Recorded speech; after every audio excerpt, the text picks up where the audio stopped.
আসসালামু আলাইকুম। সম্মানিত মুসলিম ভাই ও বোনেরা, আমি আজকে খুব গুরুত্বপূর্ণ একটি বিষয়ে আলোচনা করব, ইসলামী আন্দোলন ও আমাদের দায়িত্ব। ইসলাম কি শুধু নামাজ রোজা? অনেকে মনে করেন ইসলাম মানে শুধু 5 ওয়াক্ত নামাজ পড়া, রোজা রাখা, হজ করা আর দান সদকা করা। কিন্তু ইসলামের চেয়ে অনেক বড় একটি জীবন ব্যবস্থা।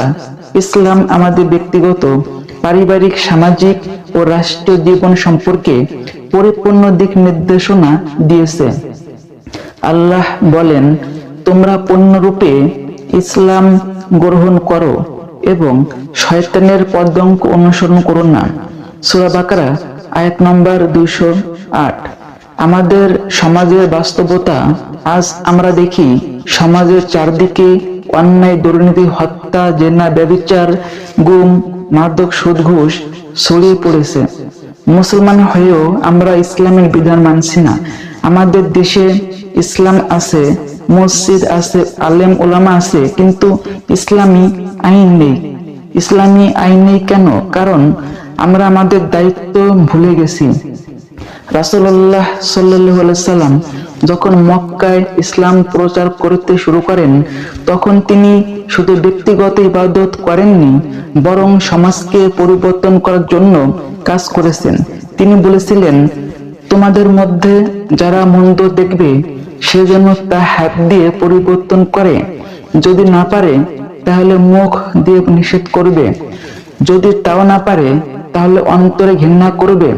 আর এটি ঈমানের দুর্বলতম স্তর। সহিহ মুসলিমের হাদিস। অর্থাৎ ইসলাম শুধু নিজে ভালো থাকার শিক্ষা দেয় না, বরং সমাজকে পরিবর্তন করার নির্দেশ দেয়। জামায়াতে ইসলামের ভূমিকা। বাংলাদেশ সহ অনেক দেশে ইসলামী আন্দোলন চলছে, যারা চায় ইসলামের ন্যায় বিচার প্রতিষ্ঠিত হোক, সুদমুক্ত অর্থনীতি গড়ে উঠুক, ইসলামী শিক্ষা ব্যবস্থা চালু হোক। জামায়াতে ইসলামীও একটি ইসলামী আন্দোলন, যারা কোরআন সুন্নাহ অনুযায়ী সমাজ গঠনের জন্য কাজ করেছে এবং তারা চায় এই দেশে ইসলামী শাসন ব্যবস্থা প্রতিষ্ঠিত হোক, যেখানে ন্যায় বিচার থাকবে, দুর্নীতি থাকবে না, সুদের লেনদেন থাকবে না এবং সমাজে ইসলামী আইন চালু হবে। আমাদের করণীয় কি? প্রিয় মুসলিম ভাই, আমরা যদি সত্যিকারের ইসলাম অনুসরণ করতে চাই, তাহলে আমাদের কিছু করণীয় রয়েছে। নিজেকে শুদ্ধ করা, নামাজ রোজা ঠিকভাবে পালন করতে হবে, হারাম থেকে দূরে থাকতে হবে, পরিবার ও সমাজকে ইসলামের দিকে আহ্বান করা। শুধু নিজে ভালো থাকলেই হবে না, বরং অন্যদেরকে ইসলামের দিকে ডাকতে হবে। ইসলামী আন্দোলনে যুক্ত হওয়া, যারা ইসলামের জন্য কাজ করেছে তাদের পাশে দাঁড়াতে হবে। আমরা যদি সত্যিকার অর্থে ইসলামের আদর্শকে প্রতিষ্ঠিত করতে চাই, তাহলে একা একা নয়, বরং সংগঠিত হয়ে কাজ করতে হবে।